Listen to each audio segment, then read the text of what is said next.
now. Yeah, yeah, you can move your boom wherever you want. Just get comfortable. Let's try and keep that mic like 2 to 3 inches from your mouth, and you're good to go, man. So just keep this 2 to 3 inches from my mouth. Yeah, You telling me how I'm looking? I can't tell. you're good. All right. Yeah, awesome. Well, welcome to the studio, man. It's good Thanks, to buddy. have Really you. appreciate It's you been having me what, like we were saying. I bet you it's been almost 20 years. I'd say it's been about 20 years. Yeah. Yeah, Yeah. Since right out of high school, I guess. yeah. Because you graduated 05 too, right? I graduated 05. Yeah. Yeah. Because we just had our 20-year last summer. Yeah, Yeah, we just had ours too. Yeah, We hosted ours actually. We did it at the Clayton. Me and Chris, we hosted and invited. I think we had about 40 people show up, 50 people show up. No, that's pretty good. Yeah, Yeah. we went to Dublin Crossing Ooh, nice. upstairs. It was Nice. like maybe 20 to 30 of us. Not too many people, but it was good seeing all the girls. Like I still talk to like Lenny and Cody and Oh yeah, all those guys. We're still tight, but yeah, I haven't seen some of the girls forever. that's cool. But yeah, it was fun. Yeah, we did ours at the Clayton pub. We had about 40 people there. Rented out the room there, and same thing. It was nice seeing all the people that we hadn't seen for years. We also had I also hosted an elementary school reunion for all my elementary wow. school friends. It's weird. Like the 10-year, I felt like not much changed. But the 20-year was like, oh, whoa, there's Joel. Oh, shit, there's Mike. You're like, man, this is crazy. Like, it feels weird. Yeah, Because you're like, yeah, I remember high school really well. but it's But more. it's so It's long you were. I mean, more years have passed since high school than when we were. I guess. No. Like, I'll be 40 this year in November. Because I'm in 86. You're in 86. Yeah. I just turned 39 in March. So yeah, 40 years coming. old, coming. Yeah, It's yeah, coming. yeah. Okay, well, let me ask you so when you got into, actually, what did you do after high school then? After high school, I got right into health and fitness. So I was, I think I got into Fitness Unlimited. So I was a personal trainer. Mm-hmm. So I started that. I was in that business for probably 8.5, 9 years. So I started, so right out of high school, I went to Fitness Unlimited, personal trainer, and then I did door-to-door sales, which was fun, selling Rogers home phone communications. Nice. That was a super fun job, 100% commission, door-to-door. And then from there, I went to Fitness World, and then I was a personal trainer, and then I became the manager at the last few years. Nice. Yeah, because I think I remember seeing you there a few times. Because I think you worked with Tom Baxter. I did. Yeah. I did. Yeah, I was yeah. trying to sign you up on a membership, probably. I'm Yeah, sure. probably back in the day. Yeah. Because Tom's an RMT, so I go see him. All right. He's a good buddy of mine. We actually hung out about 2 months ago. Yeah, me and he's Tom. good shit. He is good shit. Yeah, because I met him through Cody Baines, who I think used to work out there. Yes, as well. I know Cody super well. Yeah. Yeah. Me and Cody talk all the time. Yeah. Yeah. Yeah, because we connected through work. Because he's in contracting too, right? Yeah. Just had his first kid, actually, too. Oh, wow. I didn't know that. Yeah, a little. What did he have? A boy, I think? Oh, that'll keep him busy Yeah. Yeah. if he needs another job. Yeah. So I guess being a realtor, you need to be constantly up to date with kind of what's going on locally. Like, is that something you really dive into? Because actually, C-Rock sent the video to the group describing about the land. Yeah. Oh, you saw that. Yeah, I was just like, what the fuck? Because I heard Right. about it because I've had Tyler Heppel in here Oh, before. okay. Oh, you had from the Hepnell Farms. Yeah, Tyler. So you know And- exactly what's going on 184th there at his farm. Yeah, it's crazy, man. Yeah. Like, I can't stand that stuff. It drives me nuts. It's pretty crazy. Yeah. They've been trying to defend that place every year for 5 years. Well, the That's- land is worth so much money. Oh, yeah. It's like millions. Yeah. Millions of dollars. Yeah, and there's three First Nations bands who are basically making a claim saying that the government should not renew the lease to them and should take the land back and give it to them and give the entire that entire area to each band has their own claim on it. There's 3 of them. I have a hard time with that stuff. Yeah, It's a little too much. it's pretty wild what's happened. I mean, it's completely. I mean, we're one of the few places in the world that's dealing with this. I mean, it's not, and BC specifically, because BC was not. We don't have treaties in BC like the rest of Canada does. So Canada has settled land with treaties that are even hundreds of years old, but they're legal and enforceable, and sort of states the land claims a bit more. In BC, everything is up for claim because there's actually been no treaties signed. So that's why you got competing land claims all across. We got the Musqueam in Vancouver. You had there's another one that just happened, I think, in the interior, and then you had the Haida Gwaii Islands turn into. They used to be the Queen Charlotte Islands. All that was the first land claim I think that was given, where they had the Aboriginal title was the Haida Gwaii. I think that's how you pronounce it. The islands. Mm. Yeah. I wonder why. Like, what is the purpose of this?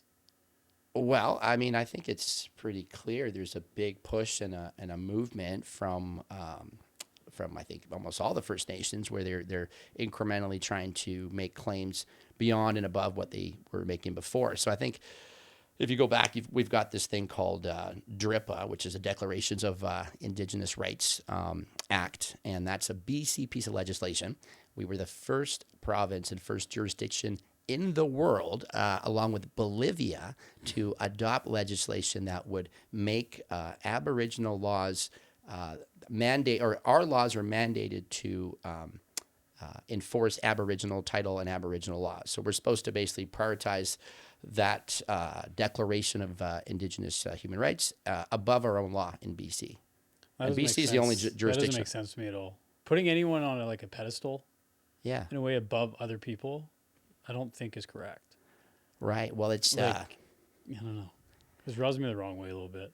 yeah. Yeah. Well, I mean, the claim goes as such. I mean, the reasoning as such from the other side says, well, we occupied this land before you guys did, and because of that, we should have control of the land. And they just want to keep pushing that further and further to the where the rights and ownership was transferring to them. I mean, there's a whole land back movement. There's a Squamish task force called the Land Back Task Force, literally set up to focus on legislation to transfer land over back to the First Nations.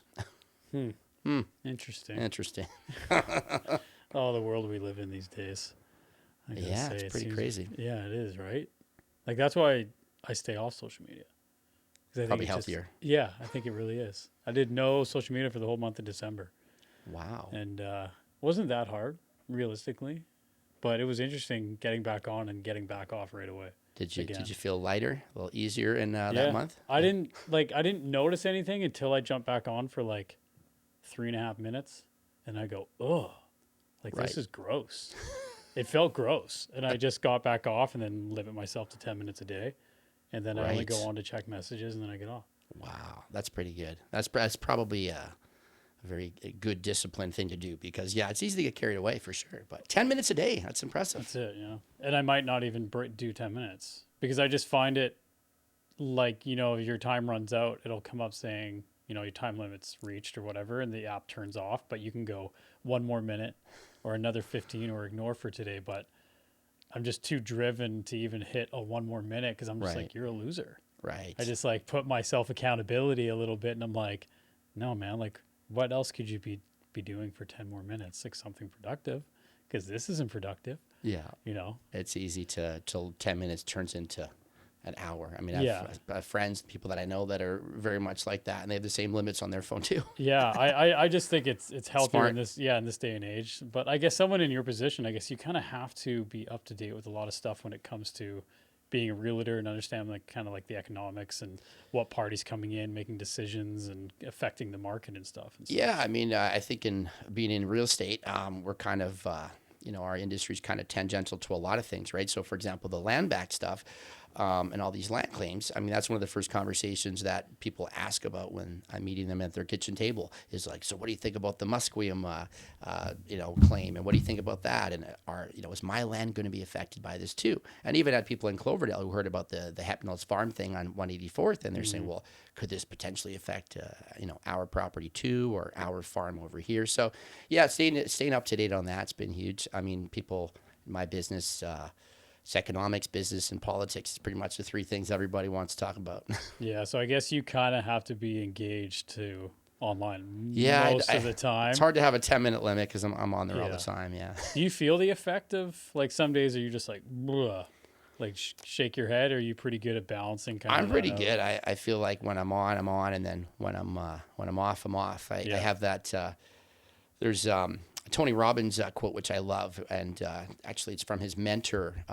Name slips my mind right now, but he talks about when you're at work. He talks about his history about when it's not Tony Robbins, it's his mentor, but he talks about when he was always at the beach. He was thinking about work too much, and when he was working, he just wanted to be at the beach. And Yeah, true. until he aligned his mind with when you're at the beach, you're at the beach. When you're at work, you're at work. And for me, for social media, I can go in and then I can close it and not go on it and have no problem. It's fun to take a day off, but yeah, I usually end up going on there quite a bit. Yeah, no kidding. Yeah, because there's some people I listen to, like, I really enjoy listening to Dave Smith, and he's a comedian, but he's very well versed in the political world, like especially what's going on in Iran and Epstein file stuff, and like he just Ooh, knows a lot of the stuff. And I'm just like, man, how do you do it? Like, how do you keep your mind right on those like crazy issues? But I'm right. like, oh yeah, that's what interests him. Yeah. Like I could talk to you about health and fitness probably longer than I can talk politics for sure. Yeah. But that's what I'm into, and I can talk where some people are like, oh, drown me, like I can't handle that stuff. But Yeah. I'm like, yeah, I guess other people have interest, duh, like Well, dummy. But I think business and politics and economics relates to so much. And when you start to see the patterns and you start to recognize our entire society, our culture, our economy is all really, downstream from, those decisions, the policies, and you look at the business policies, and our industry is so affected by politics. When you see that all together, for me, it's just fun. yeah, It's exciting. It's thrilling. It's like the combination of my passion for business with my passion for following the patterns and seeing what's happening in politics is like upstream from business, and it all kind of ties it together. just all interconnects. It's all interconnects. Yeah, Yeah. that's interesting. Yeah. Yeah. Hmm. So what is the market like right now? Ooh, the market sucks, I know, Jamie. like It's not good. I It's know a no lot. bueno. I know a lot of friends of mine are realtors, and I'm like, how's it going? I'll give you some numbers. So Vancouver, for example, just to give you an example, downtown Vancouver in the first quarter this year had 121 sales. Okay. Now the high for a quarter in Vancouver, the absolute high was 6,000. And we had 121 in a quarter. So imagine one quarter, 6,000 sales, the best quarter the market's ever had. And in proportion, same quarter, like Q1, 121 sales last year. Wow. So that's an extreme example. But I mean, if you look at the Fraser Valley, like where we are now, yeah, the market is it's slow. It's a buyer's market. Listings are record high. Sales are record low.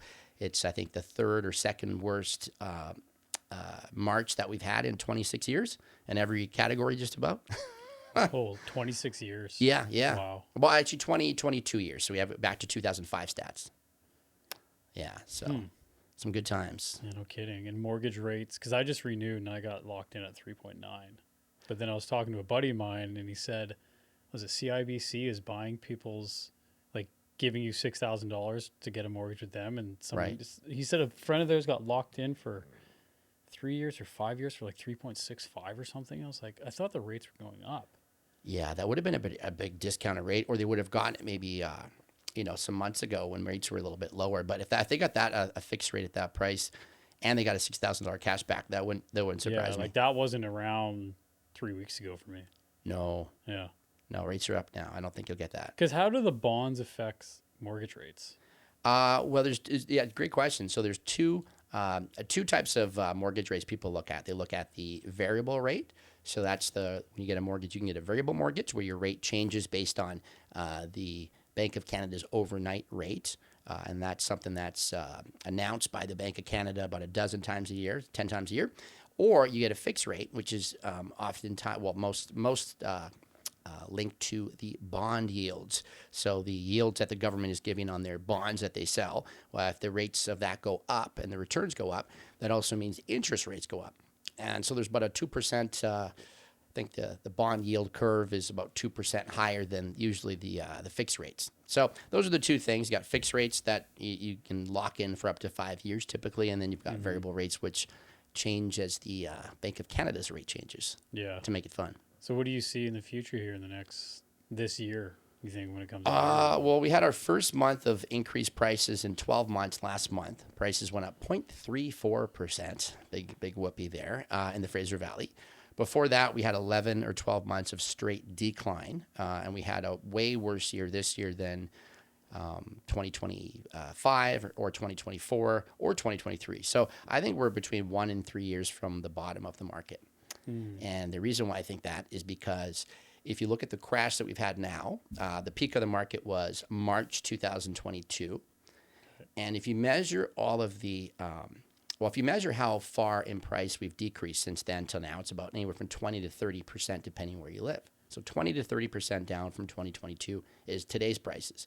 Now, if you go back to the longest crash in Canada we've ever had, which is in Toronto in the 90s, it took from 1992 to 2004 for prices to come to the exact same price, not including inflation, just the same price. So 12-year recovery. Wow. And if you measure how far they were down, the same amount of months after the peak than we are today, they were down about 5% less than we were. So we're actually down further now than they were in that 12-year recovery, measured from the peak of the market, March 2022 to now.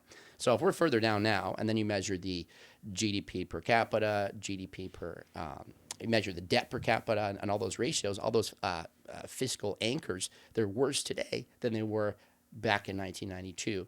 So I'm of the mind that we could easily see the same sort of 12-year recovery, which takes prices That's a long time. That's 2034 for prices to get back to where they were in 2022.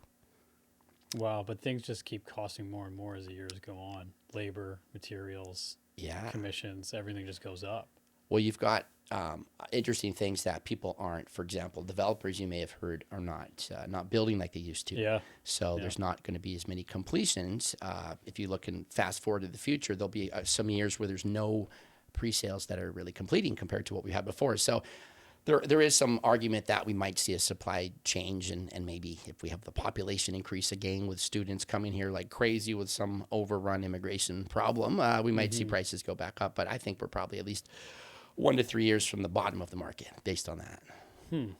It's a complicated kind of game, a little bit. Well, and things could change on a dime, right? Like if you remember during COVID, one of the reasons why prices came up is because you basically had negative interest rates, and that's measured by taking whatever interest rate they gave, which was, you can get 1.8% on a loan back then. 2.49.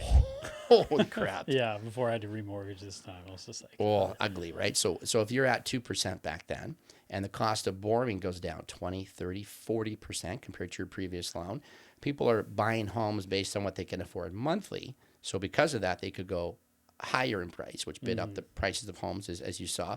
And then on top of that, with the hyperinflation we had with 2 rounds of insane money printing under Trudeau before, more money without more goods bids up the cost of goods, and inflation hit. So we had so much inflation that hit during that time with all that money, with interest rates low. So prices went up like 45% in 2 years. Yeah, like lumber, because I was doing a friend's shop.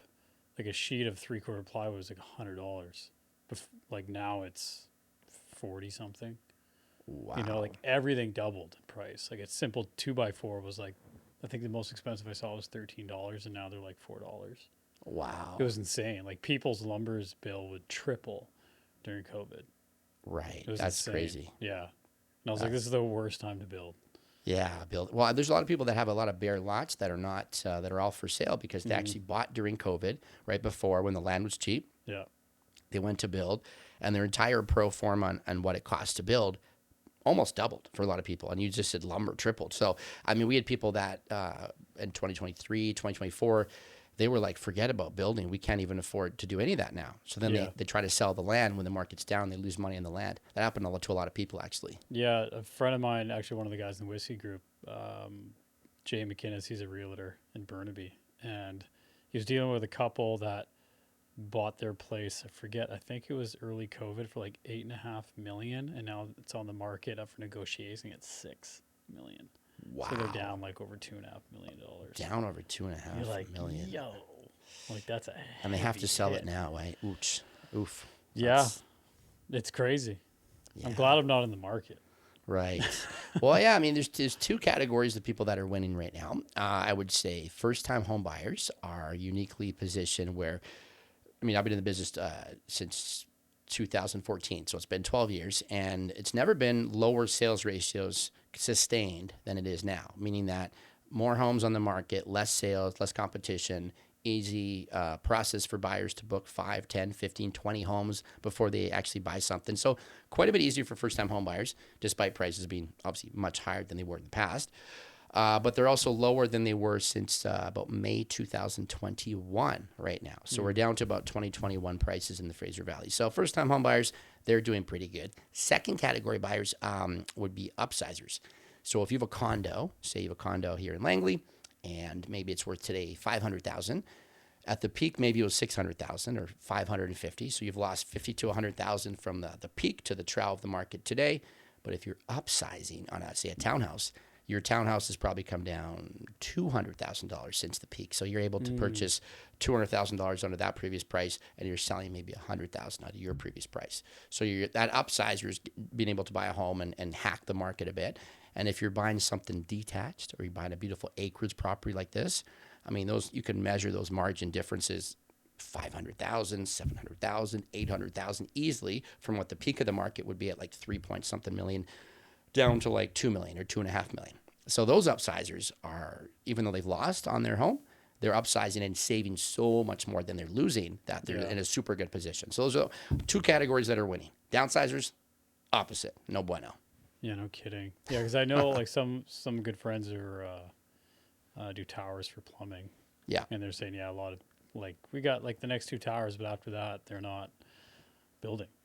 Right. Like it's like so much money now, and there's the future's so uncertain. Like big developers, you're talking hundreds of millions of dollars. Like it's a stretch. Yeah. Nobody knows what tomorrow's going to be. It seems like these days, right? Yeah, so, a lot of uncertainty out there. So a lot of yeah. people, I mean, for example, people that are, like there was a company in, a builder in Surrey, for example, that, I forget the exact name of the builder, but maybe it's better I don't mention them anyways, but they went through insolvency. And what happened was, you might have remembered this big sale that they had earlier in 2025. It was a 25% off discount sale. I don't know if you saw this. It was like 1/4 of the prices were slashed off. And what happened was, it's huge. They cut $100,000 or more from the prices. And what happened was, they had 40 people walk away from the closing, meaning that they decided not to close because, and break their contracts, despite the risk of being sued, because the home that they were buying was worth so much less than what they had originally paid the pre-sale developer for. So despite the sale and everything, that entire developer on 3 buildings went through a receivership. All because the market's come down so much so fast that the cost of what they're trying to sell has come down 1/4, and people still didn't come. 40 buyers did not complete on that place. Oh, shit. That's ridiculous. Yeah.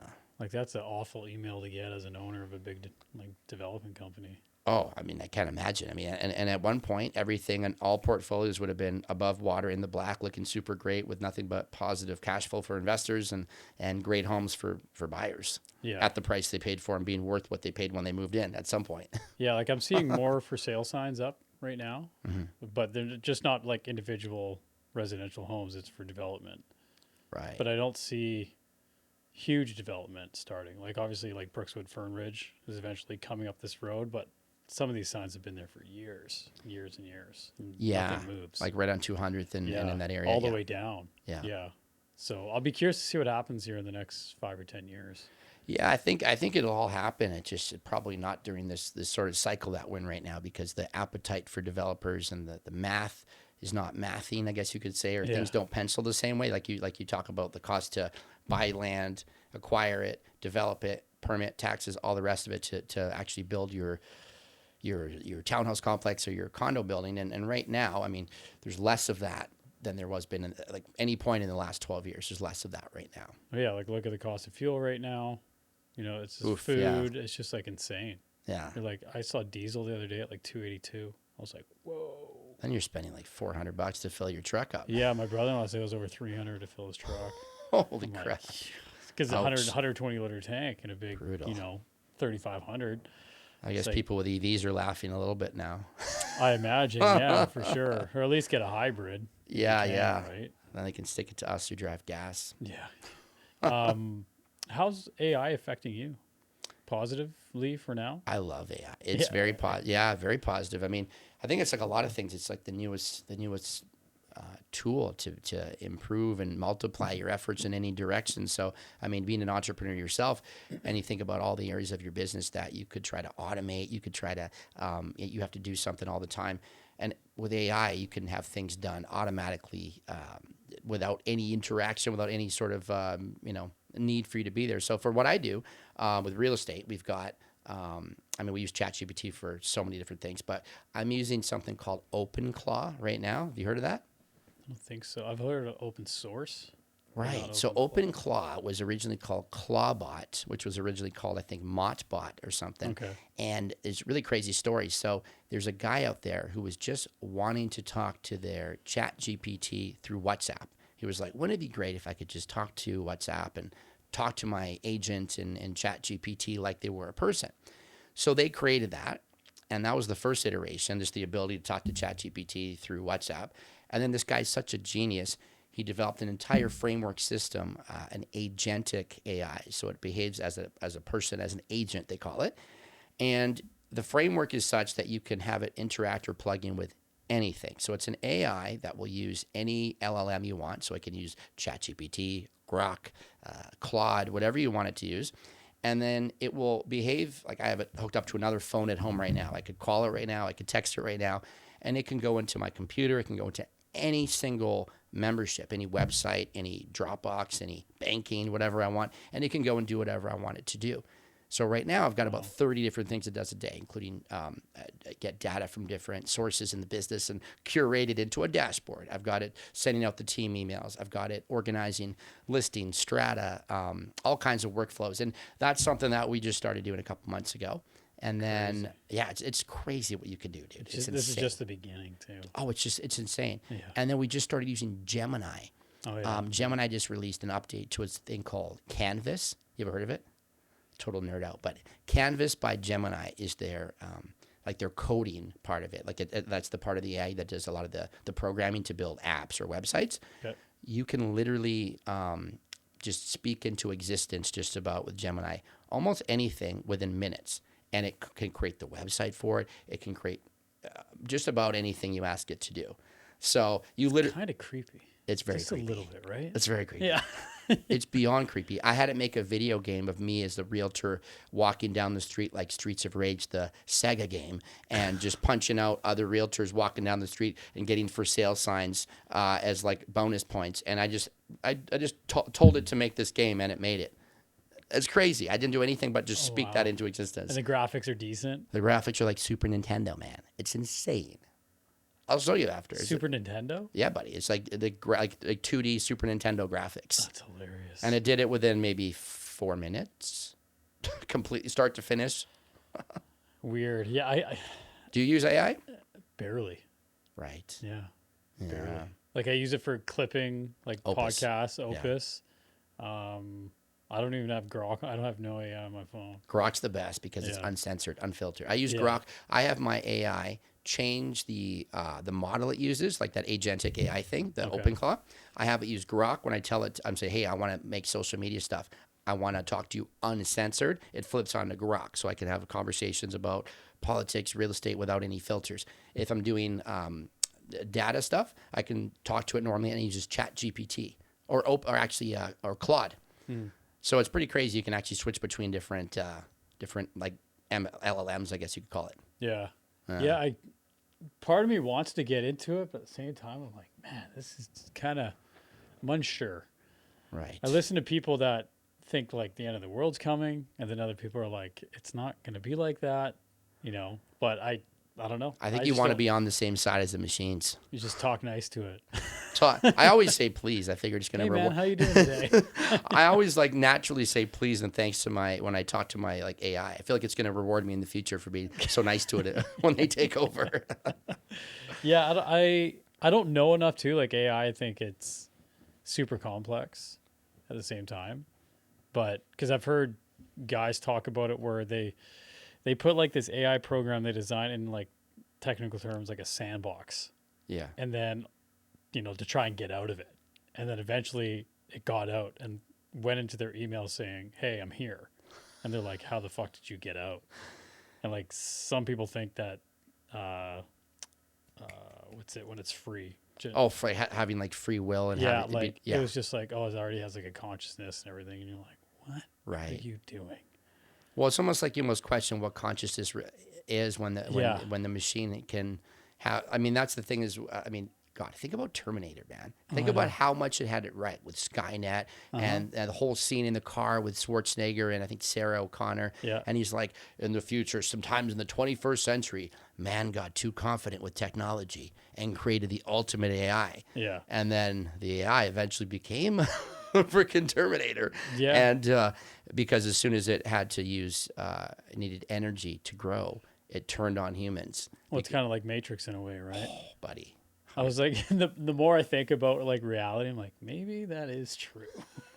Like, Who could have predicted the Matrix and like how that is? Yeah, genius. right. Like, I remember going to the movie theaters and watching that, and I was like, what is going on? Yeah, they And were now I'm first like, at that. Yeah. Yeah. Those movies are so good too.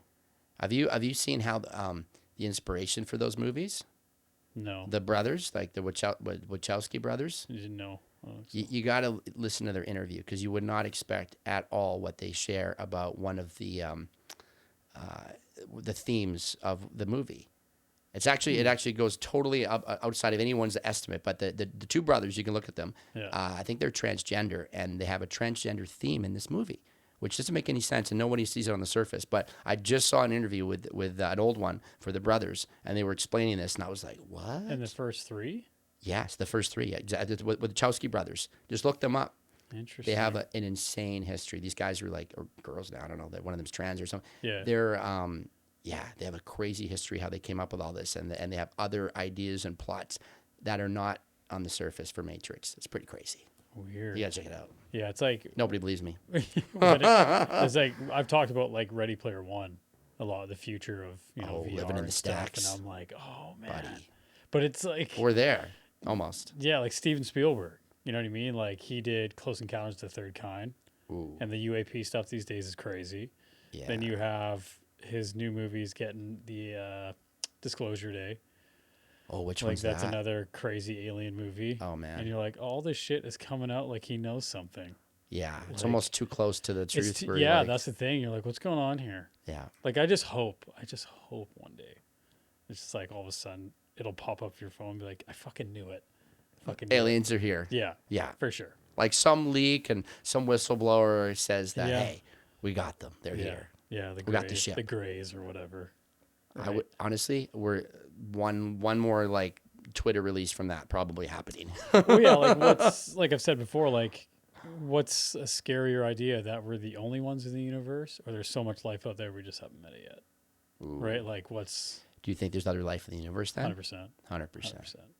Too big to be alone? Is that the idea? Yeah, like I've heard, I like watching space shows and stuff and listening to like how the Earth was made and what how they think the Big Bang and 13.8 everything. billion years ago. Yeah, now the James Webb supposedly. Telescope is going farther back in time where More there's than the things, Hubble, apparently, yeah. like way farther, like it was 500,000 years after the Big Bang, and they were seeing stuff that shouldn't be formed yet. And they're like, okay, well, we need to figure this stuff out because why is this here when Wow. technically, from our supercomputers figuring stuff out, this is wrong. So we have to recalculate. Maybe the age of the universe could be 24 billion years old. And, Is that what they're saying now? well, I've heard Not different 13 theories. Yeah. Because we all heard 13.8 billion when we were young. That's the Big Bang happened. Yeah. Supposedly. Yeah, supposedly. Yeah, it depends what you believe, I guess. But what was I getting to? They were talking about like, because a lot of people are like, why haven't we seen it yet? Why haven't we seen life? We have thousands of satellites and Right. The dishes paradox on- of yeah, how we like, haven't seen it yet. we haven't seen it yet. And they literally took a glass and went in the Pacific Ocean and was like, oh, there's no fish. There's no life in the ocean. He's like, that's what we've looked at literally in the sky is like a cup of water from the Wow. Pacific Ocean. So that's the metaphor. That's like the analogies. Yeah. Like we've explored so Nothing. little. We know more about we know more about the moon than we know about the bottom of the ocean on the Right. planet we live on. Right. That's what I've heard too. Right. So it's just like, how could you possibly? Do you think we just went to the moon or no? Yeah, they hopefully circled it. Yeah. Which I'm like, why didn't you land on it? Yeah. If it's so easy 60 years ago, I mean, hey, just pop down. Yeah, if you believe they spend, landed on the spend, moon back spend a then. couple billion more. I mean, it's a drop in the bucket. It's and, such a fun conspiracy to think that like, did we go to the moon? Well, The the footage relative is really weird. the relative and- cost to go to the moon, if you believe what they say today, because I mean, people have talked about that. It's not as much as people think. It doesn't seem like it'd be. Like people, you can grok it up and see what would it cost to go to the moon today, and then ask it why people billion? haven't. Yeah, I think it's like Billion? It's like billions of dollars, but everything's billions of dollars. Yeah, well, we sent how much money to Ukraine? Can't Right. go to the moon? Yeah, for like 1/60th. Put one person on Yeah. the moon to prove we were there, right? Put the Yeah. flag up or something. And now you can use Elon's rockets and they're reusable. Reusable. Yeah. I mean, come on. So it kind of... So It's weird. It's definitely a lot of questions that can be Yeah, asked what is it? around it. The radiation belt too? Like there's no way any living form could have gone through it because they sent like animals out in space and they couldn't make it through that, and they're like, well, how Right. the hell did you do that back in the 60s? Yeah, well, everything is. Well, I mean, I'm sitting behind the 1910 piece of technology that we Yeah. can't understand how that record player played music 125 years ago or whatever it was. Yeah. And someone, Thomas Edison, figured that out, and probably ahead of his time. So I mean, is space travel the same way as it's? I mean, I don't know. It's way above us. Yeah, I love that stuff though because it's just like mind bending. Yeah, Just this, the sun is 90 million miles away and it's hot on your hand. yeah, You're like, what? yeah. Puts life in perspective, doesn't it? Yeah, that's what every astronaut says. As soon as they get out and kind of see the planet, you're like, why are we fighting? Right. Like, where's the imaginary borders and all this type of Right. stuff? Like, we're still at, freaking territorial apes Yeah. fighting over resources. Yeah, and a like- grain of sand on the beach, basically Yeah. killing each other. Pretty much, yeah. Or And like- that's the future of fighting is minerals for sure, especially Oh. when it comes to like batteries and stuff like that. Yeah. Right. And that's one thing I just finished listening to the Diary of the CEO. Oh, yeah. with Pierre? Pierre was on it. Yeah, I thought watched it the was entire good. thing. Yeah. Better interview on that than Rogan. Then Rogan. Yeah, I agree. I liked the first hour and a half on Rogan, Yeah. but then after that was just all fighting talk. People that And I was people like, that weren't into MMA, I think got turned off real quick when he's talking about the different fighters. And I had Yeah. friends who were like, "Yeah, I'm not really into MMA, so I didn't watch it all." Yeah, like it's still a good listen, but for me, I was like, I wish you steered it back to what's going on in Canada. Yeah. What do you want to see Canada be in the next 5 or 10 years?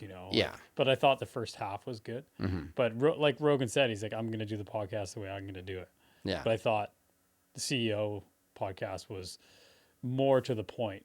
And I like I like that host too. He's pretty good. He Yeah. asks a lot of great questions. Yeah, he's a brilliant guy. Like he has like hundreds and hundreds of people working for him. He has a bunch of different businesses. Yeah, Really? you should look into that guy. Yeah, he's a Wow. pretty brilliant guy. I had no idea. Yeah, That's insane. yeah, because he was asking like, why didn't you win? Because Right. it didn't make sense. And he No. brought up something that I heard a while back where a lot of people viewed him as like, the Trump of Canada. And I was like, what the That's right. fuck are you talking about? That's true. Yeah, a lot of people. That was a lot of the feedback, and that's how he was painted by Yeah. the left in the media quite a bit too. Why do you think that? Like, what was? I think I think it's because he's conservative and value wise, I'm sure he lines up very similar in lots of things to Trump or Republicans if you want to say that. But I mean, he's definitely way further left than that, and Yeah, he's he got has a lot of great ideas. He's got a lot of He's a great smart ideas. guy, Yeah. and what he was saying on Rogan made a lot of sense when he was like, "I don't care if they take my ideas.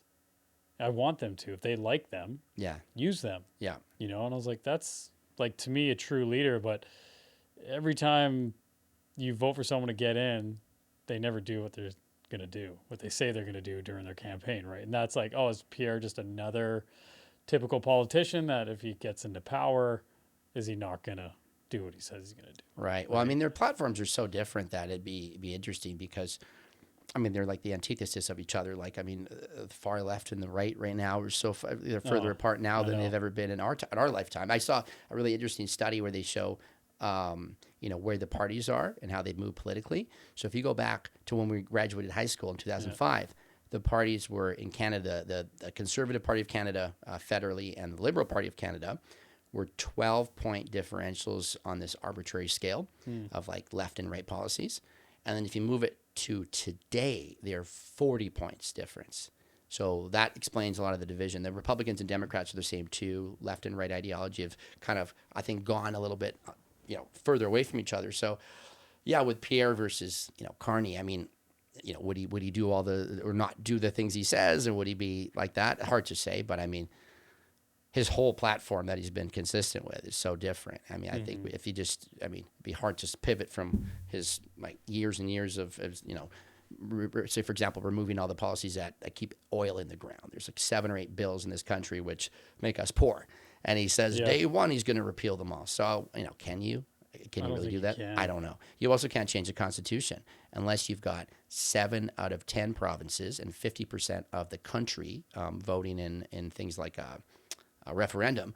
You can't change have an amendment to the Constitution. So all the stuff that he talks about with, Removing legislation. Yeah. yeah, I know. like, It's like how, and that's the problem I view with politics is like, we're going to do this and this and this, and then they get in.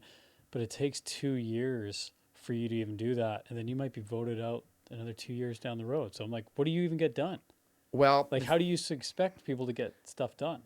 well, I think in our country we have a lot more reasons to be cooked, that you could say, in a fun way than a lot of other places, because we're so steeped in the one side's politics that there really isn't a fair chance. So let's pretend Pierre did get in. He'd have a minority government when he won, if he did win, and all the senators were appointed by Justin Trudeau. Those are the other people. So they have the House and the Senate still in Canada. That's the other body of government that votes the bills in.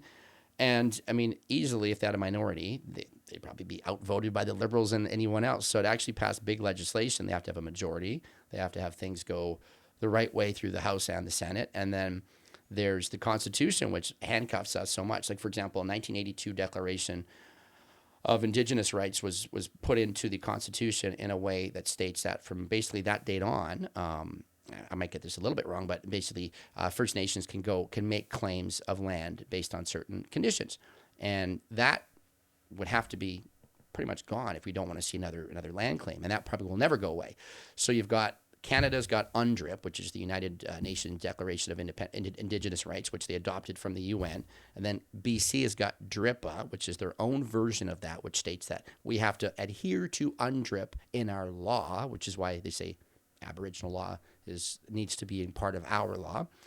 So all those things have to change for us to see a world where things are just like normal, where we're not having disputes over land from hundreds of years ago based on non having treaties and whatnot. Mm. So I think our country's, no matter who's in charge, even if Pierre's in charge, Same problems. I don't think he can do the things people expect or hope he could do if he was prime minister.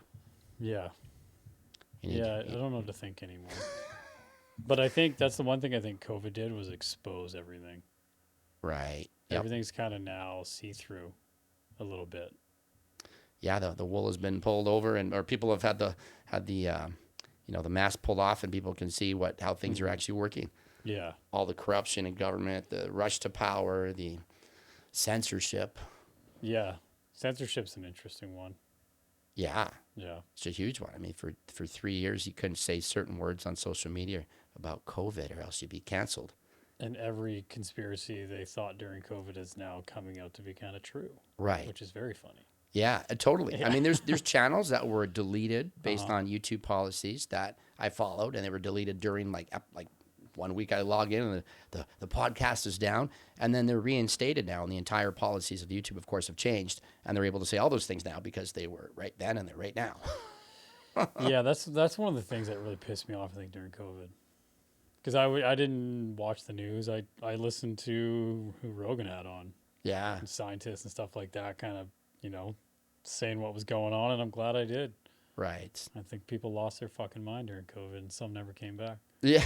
Well, it's evidenced by people driving by themselves in their cars with a mask on. That was some of my favorite. And the gloves. And Yeah. when I see a person with a mask now, I'm like, Yeah. you're so lost. Right. You're lost. Like, I try not to be judgmental, but You have to think in your heart. You have to you're think fucking crazy. in their mind. They're doing the compassionate thing because they're trying to protect you, and they think that. And you just have to pretend. You have to look at them and judge that because, I mean, that's the only way you can not roll your eyes. I still roll my eyes. Like, if I see someone on the street by themselves wearing a mask, and they're kind of looking out in traffic, I'll just purposely do one of those just to see if they're going to look at me, and I just shake my head.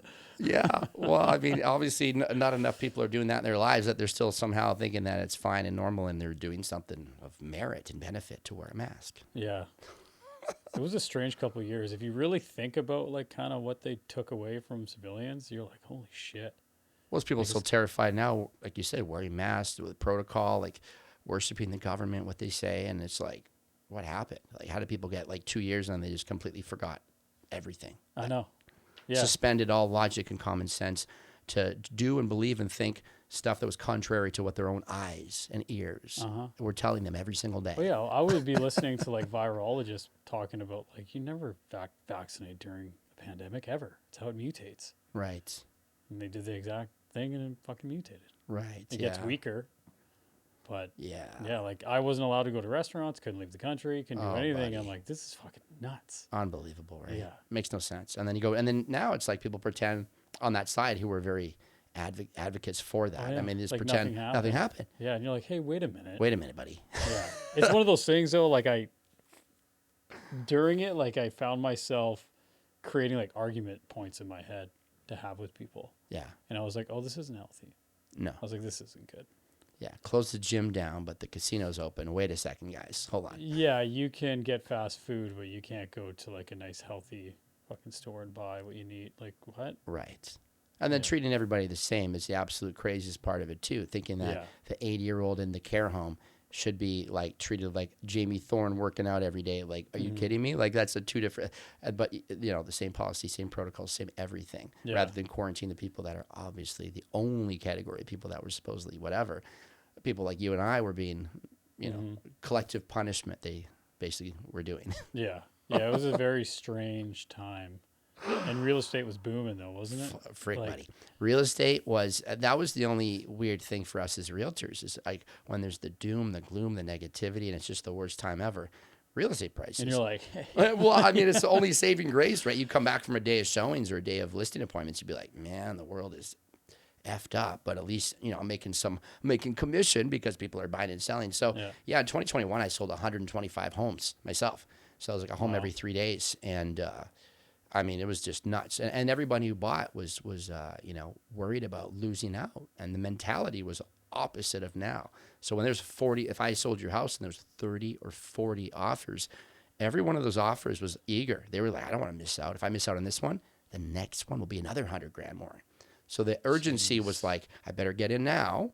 And then anybody who bought right at the wick, right at March or February 2022, those people, when they won their multiple offers, if they won by a big margin, they're the ones that you see the stories about that are selling at, you know, if they have to sell now at huge losses because they went crazy during the peak and no one told them and no one knew. The next month, boom, interest rates change, all policy, every type of announcement was completely, you know, changing that year. So the bottom of the market in 22 was actually lower than it was now for some of the Fraser Valley because it dropped so much in 1 year. It dropped like 20%, 25%. I know my mom sold her place in Cloverdale and they got like 202 over asking. And I was like, holy shit. Right. Ooh, buddy. Nice days. Yeah. 202 over asking. Ooh. Yeah. Like that's ridiculous. That's a good day. Yeah. It's a good day to be a seller. So what else is going on? Like, what do you kind of see in the near future here when it comes to real estate and policies and such?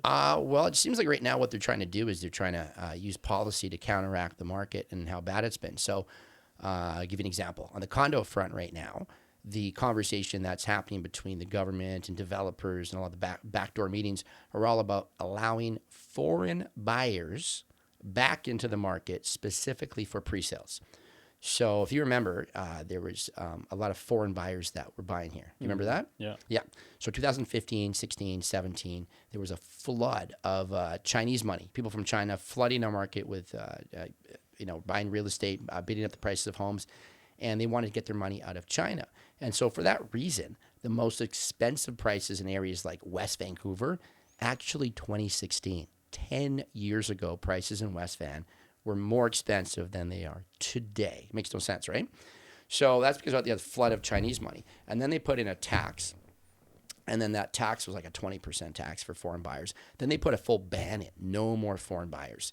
So that was good for us people that live here as buyers because you had less people bidding up the homes who don't even live here, who were buying them as investment properties.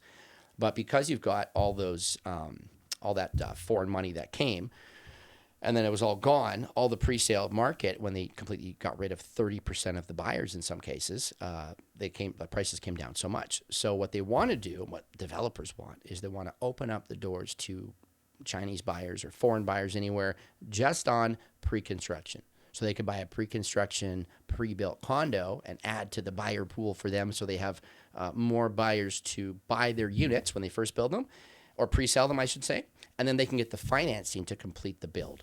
So right now, builders, if they don't get 65% of the units pre-sold, and I believe it's 18 months, I don't quote me on the exact number of months, but if they don't get most of those units sold, they don't get a loan, and they got to return everybody's deposits, and it's game over. So right now, they're trying to say, well, how do we get enough sold by the end of the law's date, which I think is 18 months to market? And they're saying, well, let's open it up to foreign buyers. So that's a big debate right now because a lot of people, like, buyers Because here. once you open up that door, it's not just going to be on pre-sale, and then they're going Well, to push could it be. to. I mean, it could easily be, right? So that's Australia has that model. Australia has the pre-sale foreign buyers model where they can buy only pre-sale units, but they can't buy into the resale pool. So that's something that's on the horizon right now. So you might see that open up. In terms of prices, I mean, I think we might see another bump or two for the next couple months. But if you measure all the fiscal anchors and all the economic data, we're in a pretty bad spot. So it'd be a shock to me if we see prices like organically start to go up, other than the seasonal high we're having right now, which prices went up a little bit. But yeah, I think prices are easily a few years, like 1 to 3 years from the bottom of where I think they'll be before they start going back up. And then sales ratios, like people are, excuse me, people that are selling right now, the big question is like, okay, how long am I going to be in the market for? And our homes selling? And it's still 10%, roughly 10 to 12% of homes that are selling every month. So it's a very low number for sales ratios. So I don't see that changing anytime soon. I see inventory probably continuing to go up as more investors have to sell because negative cash flow on their properties with higher interest rates. Just not a lot of positive sentiment to hang on for the long term because prices have come down for so long. People are looking to get out a lot of times. So I think that's what's going to happen there. Some more positive news. So with more houses on the market, prices are going up or down? Down usually. Down. Yeah, Usually. so more supply, unless the demand matches it, we'll probably see prices continue to probably soften is what I would expect. I've currently got one of my own rental properties on the market right now. It's the lowest priced home in all of Clayton Heights with a coach house, 1.29. There's 17 on the market today. Most of them are identical, all the same. Listed up to 1.5. Wow. So, yeah. And the thing is, they're probably worth anywhere from 1.3 to 1.45 at the most, depending on. Just want as much as they can. Yeah. Yeah. And they're not getting it, and they're crickets. So, yeah, I mean, and I have a $10,000 bonus for the agent that brings me an offer on that place, too. Because that's the market. Bites yet. No bites. No offers, I should say. We got a lot of showings, but no offers yet. But people are just like, with doing like renovations for a living, I find people just doing that more than going to buy new houses because they're like, oh, we have the proper square footage in our house. We just need to change things. Totally. And that's where people who do renovations kind of get the golden egg. Yeah. A little bit. Yeah, totally. There's a lot of people that had the plan to move, but because that plan doesn't work great anymore, maybe the margins don't work, they say, oh, we'll just renovate or add a small extension. Yeah. Rather than sell and buy and maybe lose money on what they're trying to do. Yeah, the trade world, I think, in the next couple of years is going to boom. I just had that kind of weird feeling.